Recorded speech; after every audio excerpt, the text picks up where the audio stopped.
pessoal do YouTube, Primo Favarão. Bom, seguinte, hein?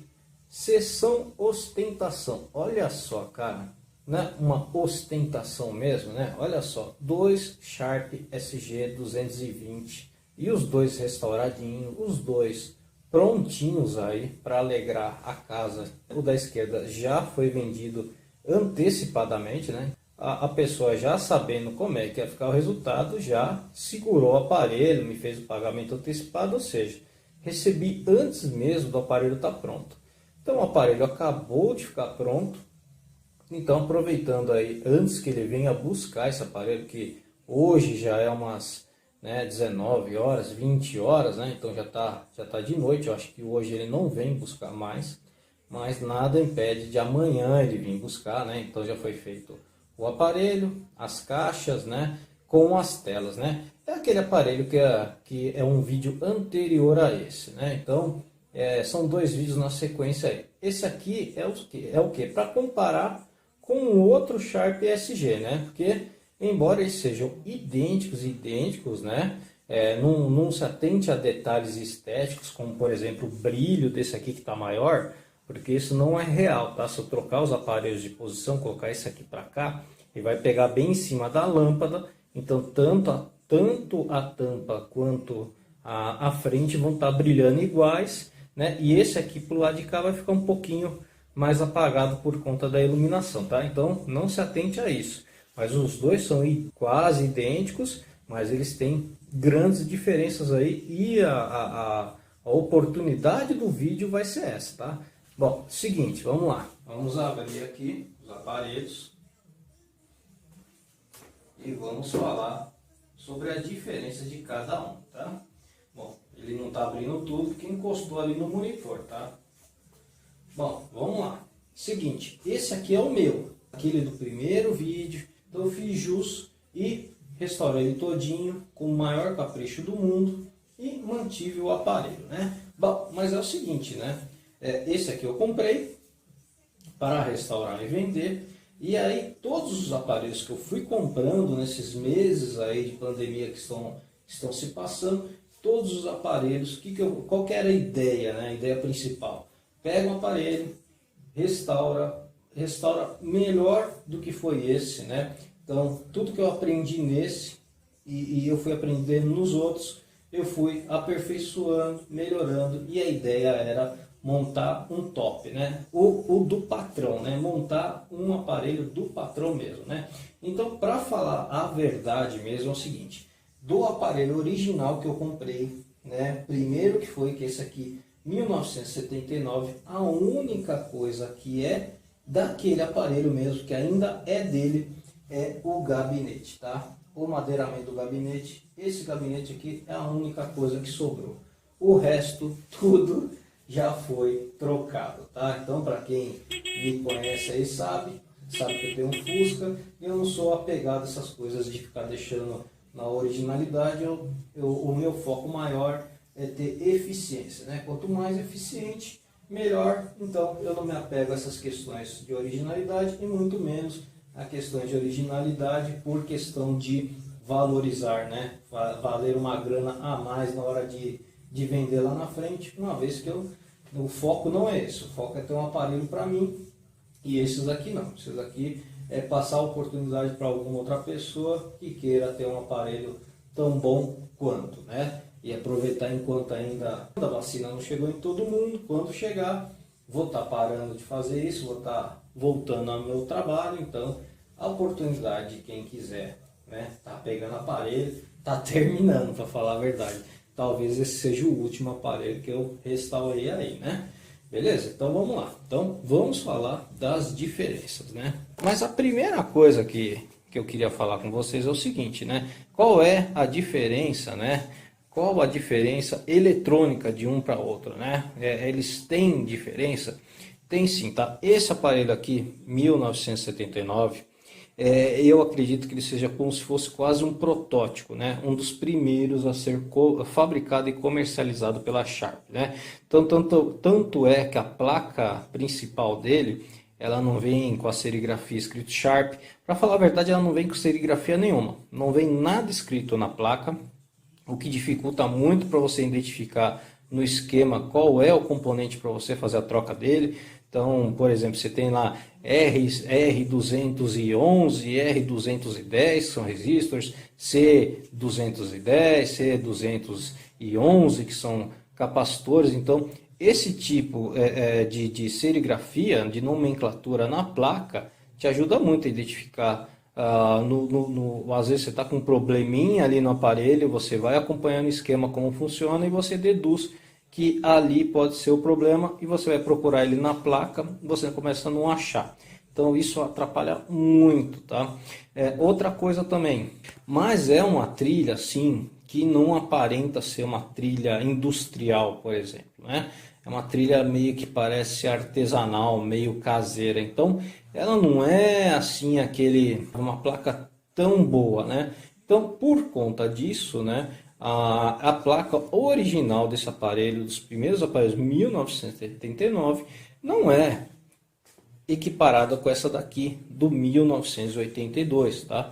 Então assim, eu não sei a partir de que ano que apareceu, mas já é o segundo que eu pego 1982 e aí você percebe que vem escrito Sharp nele, né? Na serigrafia, vem escrito revisão 1, né? Então foi feita uma revisão. A primeira revisão da placa já foi feita, então ela foi toda alterada. Você percebe que a sintonia desse aparelho é melhor, né? A qualidade de som, potência de som é a mesma. Então, quer dizer, uma placa que foi revisada e passou por uma reengenharia, né? Realmente o pessoal mudou, né? Mudou neste aparelho aqui. Deu uma aperfeiçoada na placa eletrônica. Então a placa eletrônica de um aparelho 1982 é mais sofisticada, é melhor, tá? E tanto é que na hora de você trocar, por exemplo, um componente, você percebe que ele é muito mais fácil de estar trocando aí, porque as trilhas são muito bem feitas. E a solda dos dois, tá? Das duas placas, para falar a verdade, são muito fortes. Até agora não peguei nenhum aí com solda fria, tá? Então, assim, primeiro ponto positivo para esse aparelho é a placa eletrônica dele, tá? E o que acontece? Eu já peguei vários aparelhos, já vendi, então, mais uma coisa que foi feito upgrade nesse aparelho. Esse aparelho aqui já foi trocado a placa eletrônica dele por uma de 1983, que é a mesma aí do 82, tá? Rev 1 também, né? Revisada 1. Pouco importa o ano, o que importa é que seja já uma segunda linha de placas eletrônicas, então já fez uma boa diferença aí na hora que a gente está usando o aparelho, beleza? Bom, o tape deck, né, eu reparei também que a placa original dele não vinha serigrafia nenhuma, então o tape deck foi trocado por um dos aparelhos que eu comprei aí e já até vendi. Então esse é um outro tape deck, né, que está com cabeçotes um pouquinho, né, em situações quase de novo, né? Então percebe-se que além de ter serigrafia, os VUs também mexem melhor, né? Mexem com mais, eles são mais ariscos, né? Então mudaram isso daí também, né? Embora eu sempre troco capacitores de todos eles que eu pego, né? Por uma questão preventiva eu troco, mas mesmo trocando capacitor, é uma questão do CI, uma questão de configuração aí, de um conjunto de resistores também, e que no final o do 1979 não era tão bom, tá? Então foi trocado isso daí por um mais moderninho também, que deixou ele espertinho, e a qualidade de áudio, de reprodução e gravação ficou muito melhor, tá? Então, para falar a verdade, por enquanto os dois são idênticos, né? Porque a gente já acabou fazendo upgrades aí, colocando as mesmas peças no mais antigo, né? Bom, o painel a mesma coisa, né? Para falar a verdade, esse painel também já foi trocado, né? Então, sempre a ideia era o quê? Tá restaurando o aparelho? A ideia é sempre superar esse aparelho aqui, né? E aí, não conseguia superar em tudo.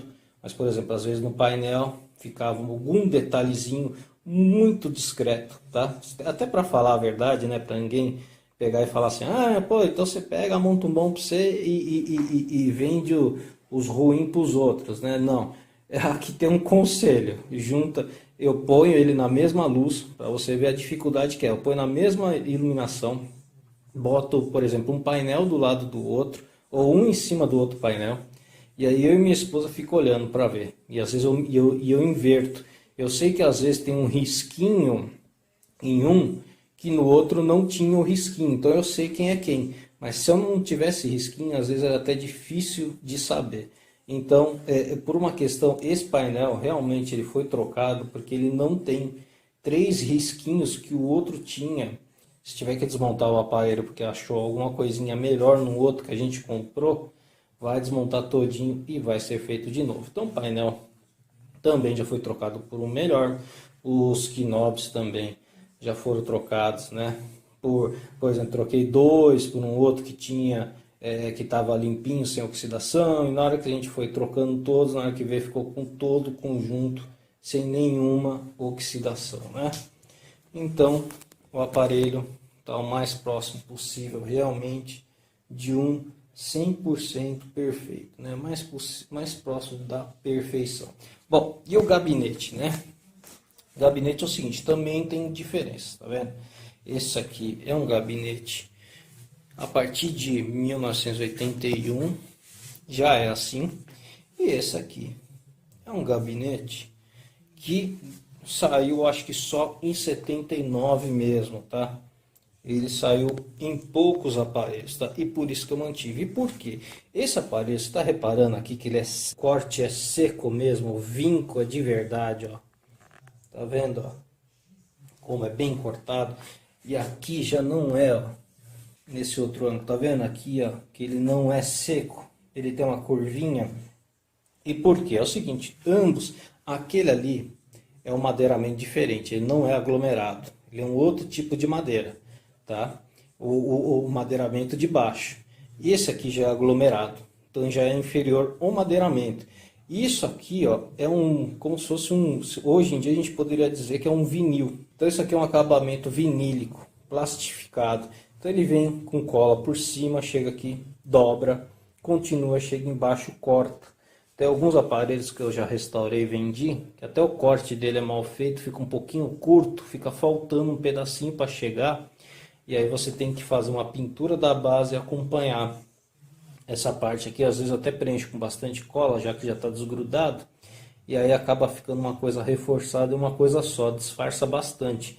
Mas original é até mal feito, vinha faltando, né, um pedacinho. Esse daqui já não, cara. Esse daqui é o seguinte, isso aqui é folha, né? A moda antiga de marcenaria é um folhado de madeira. Então uma folha bem fina de madeira que é colada por cima, tá? Por isso que você vê esse brilho diferente, ó, um com o outro, ó. Tá vendo? Isso aqui é um brilho plastificado. Esse aqui já não, ó. Tá vendo? Isso aqui é um brilho como se fosse de violino, de violão, tá vendo como é diferente?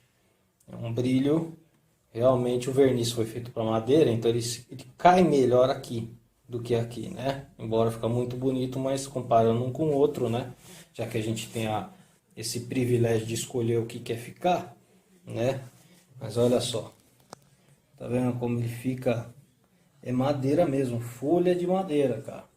Então, o desenho da madeira, tudo mais é irregular, todo irregular, né? Porque madeira é irregular, então ele fica muito mais bonito com verniz. Então por isso eu nunca consegui me desfazer desse gabinete.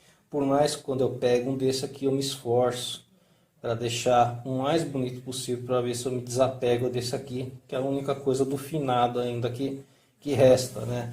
Mas não consigo, cara. Realmente, esse gabinete aqui, ainda acho que vai ser difícil eu achar um outro que me agrada, né? Agrada mais o meu gosto.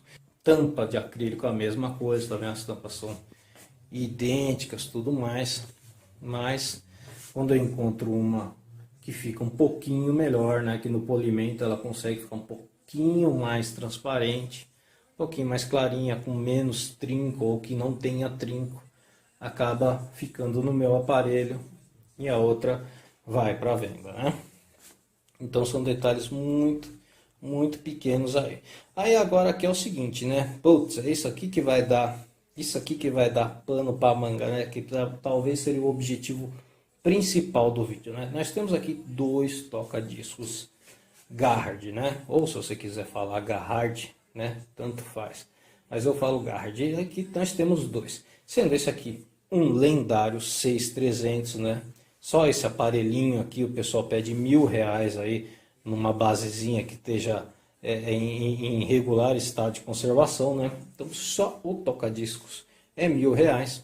E esse aqui você encontra por aí a R$ 300, R$ 400 aí na mesma basezinha, tá? Então aquele ali 1.000, 1.200, depende do estado de conservação, né? Não desse jeito, tá? Se tiver desse jeito aqui o pessoal pede mais, né? Se tiver um aparelho assim, do jeito que tá bonito, desse jeito, com essa pintura, tudo, né? Olha só, com toda essa estética, funcionando perfeitamente toda a parte de mecanismo, toda a parte de sincronismo, de fazer o empilhamento de discos, tudo bonitinho, pode acreditar que o pessoal pede mais. Esse aqui, né, mesmo padrão, tá vendo? Pinturinha feita do chassi, tudo mais. Bom, vamos lá, qual que é a diferença desse, a diferença daquele, né? Bom, é o seguinte, os dois, tá? Esse aqui, para falar a verdade, esse daqui é feito na década de 60, né? Finalzinho de 60 aí, é um puro Garrett 6300, está dentro do catálogo da Garrett de época para você comprar, tá? Você tem vários lá, 630, 730, 960, S96, tem vários Garretts lá para comprar, tá dentro do catálogo. Esse daqui não tá no catálogo, tanto é que você não tem o modelo dele, tá só escrito Garrett lá, tá? Ah, esse aqui é o Garrett de gradiente? Não é o Garrett de gradiente. Esse daqui é o seguinte, na fusão da Garrett para gradiente, né, sob a gradiente já estava na administração. Então o que ela fez? Ao invés de ela fornecer um Garrett de catálogo para Sharp, ou para quem quisesse, para os outros fabricantes que quisessem estar adquirindo, ela fez um restão de peças, né? Então aqui é o seguinte, aqui nós temos um prato do S96 ou do 930, 630, todos saíram com esse prato, com essa borracha, tá? Mas aqui, ó, você pode ver, 6300, 6200, né? O bracinho do 6300, 6200, cápsula a mesma Lesson, mesma, só que essa daqui é encapsulada, mas LM80C, essa daqui é uma Lesson ES80, mas todas elas são, não, a Lesson, a Lesson, falar a verdade, não fabricava, ela importava esse da Excel.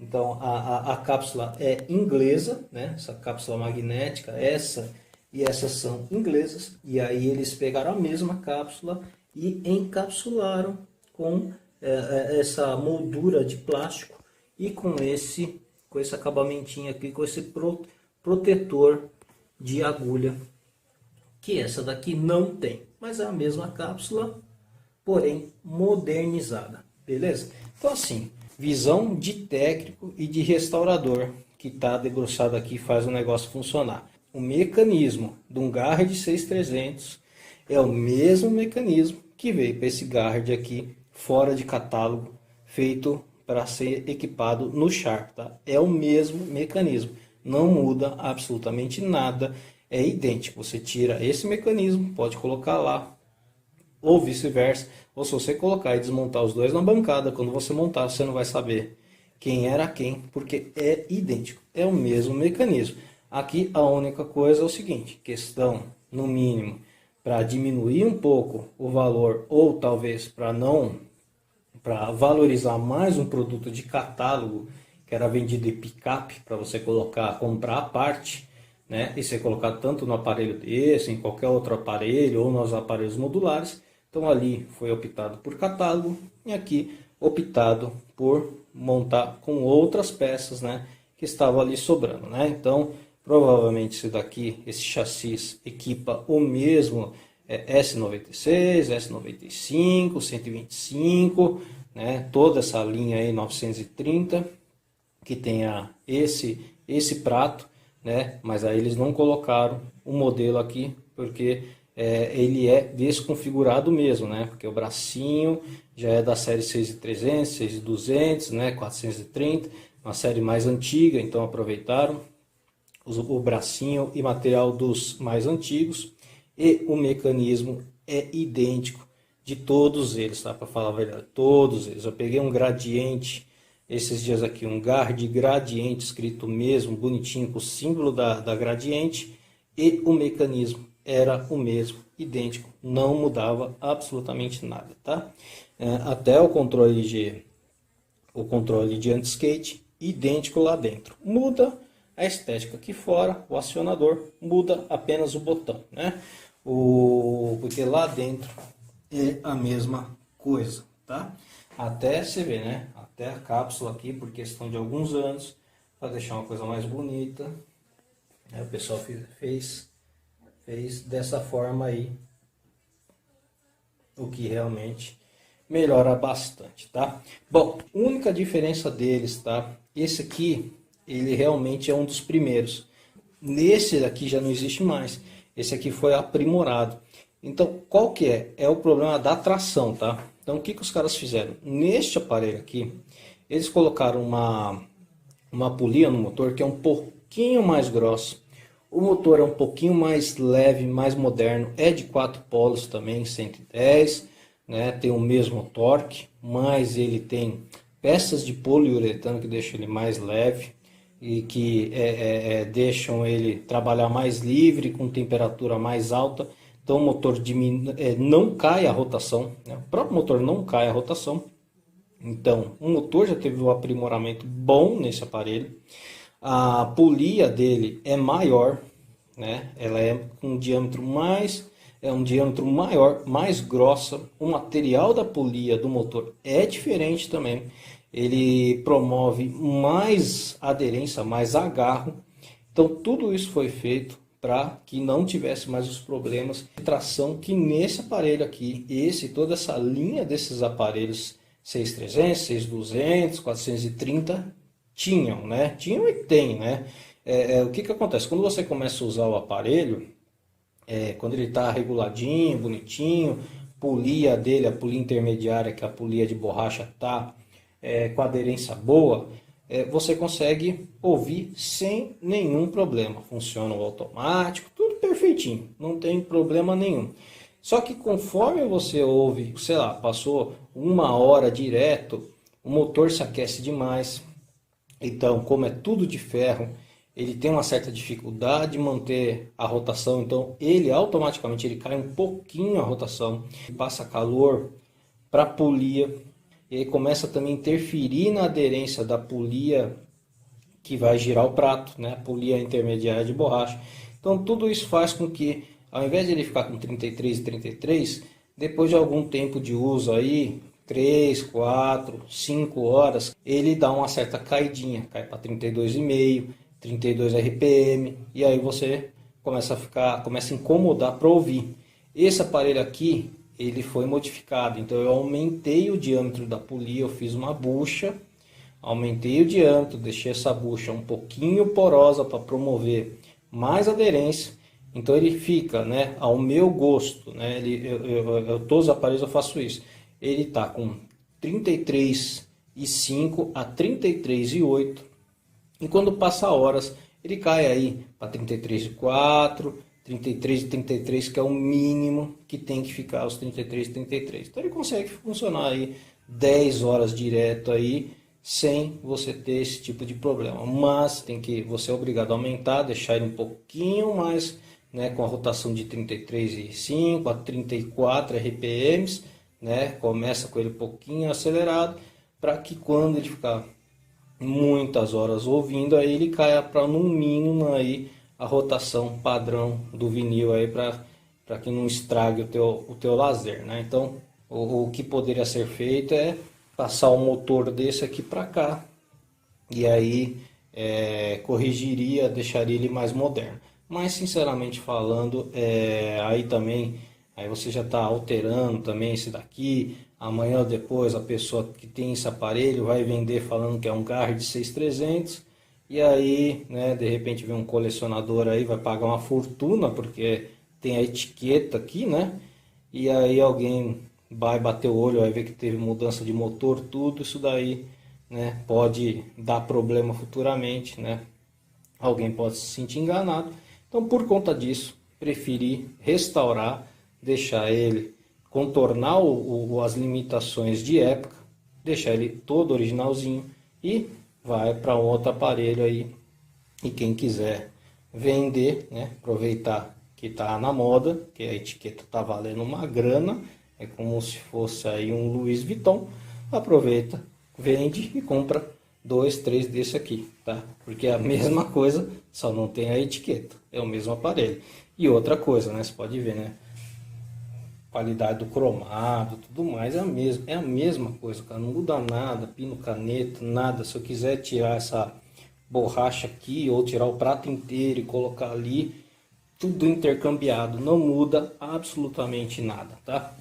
Uma outra coisa que me faz falta também, né, que me faz mais sentido, é realmente esse protetor de agulha aqui, né, que, pô, você acaba de usar, vira, e qualquer acidentezinho aí que direto acontece, você bater a mão e a agulha sair quicando aí, a agulha não bate, né, tem o protetor dela bonitinho e tudo mais. Então, esse aqui, né, esse toca-discos é a mesma coisa.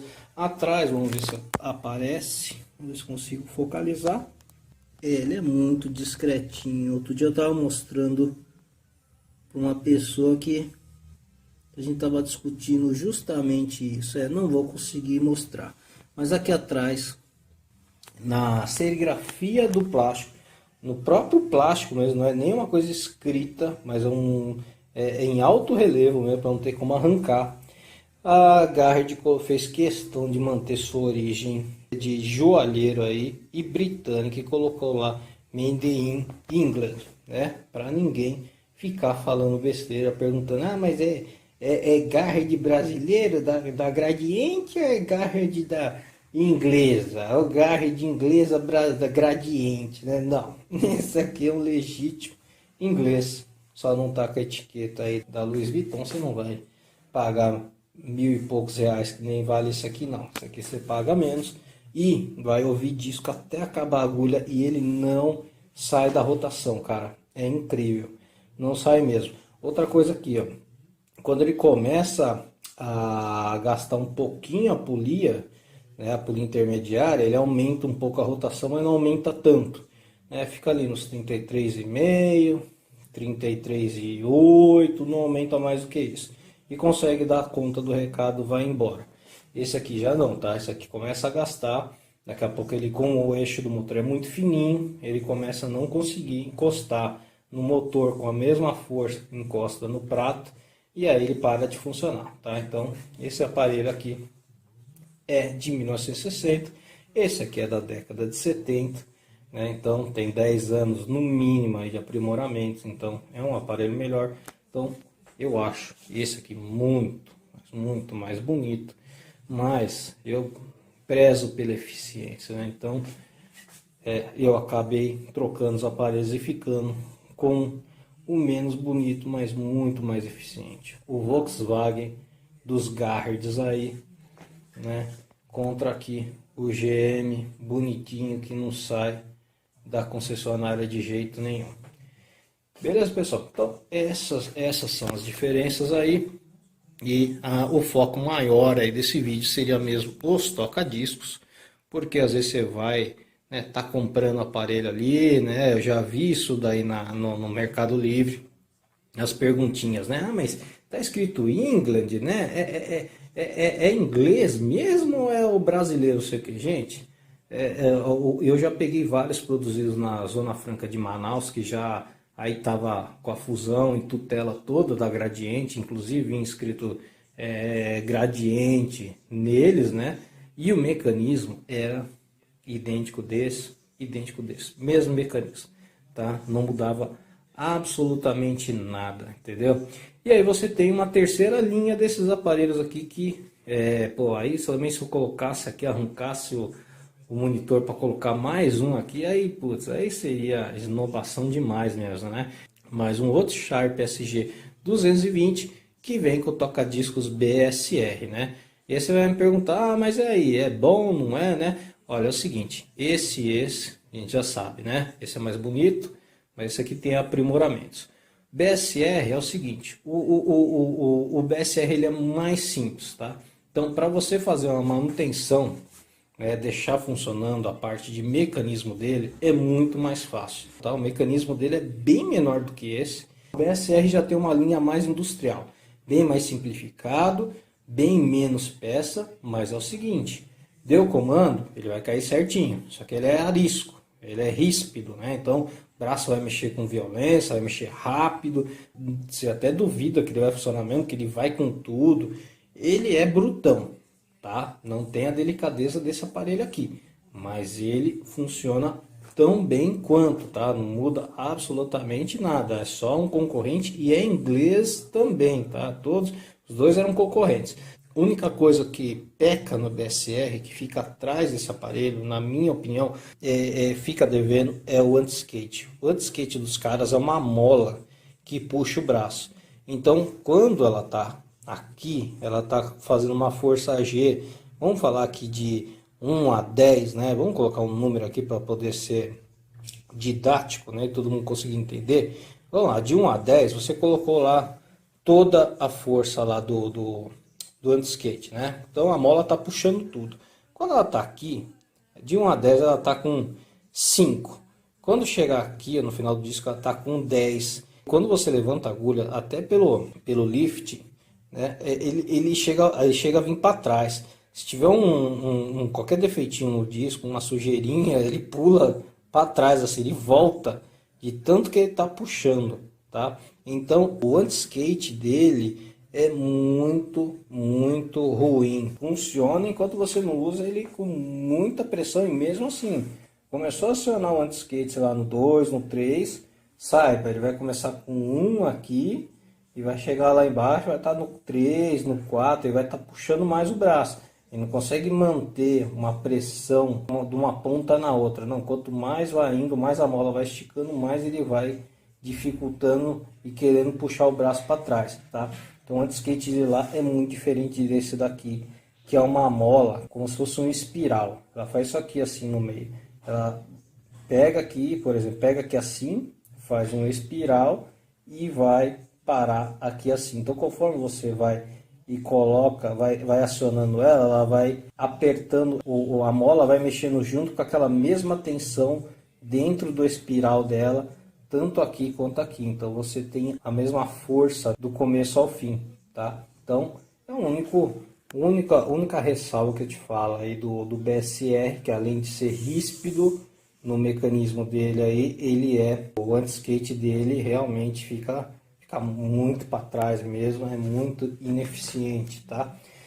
Só que tem assim, também tem uma questão aí que o pessoal gosta do BSR, que o BSR é o seguinte, o BSR tem o mesmo sistema de polia móvel, da polia de borracha, dos Philips, dos Nationals, né?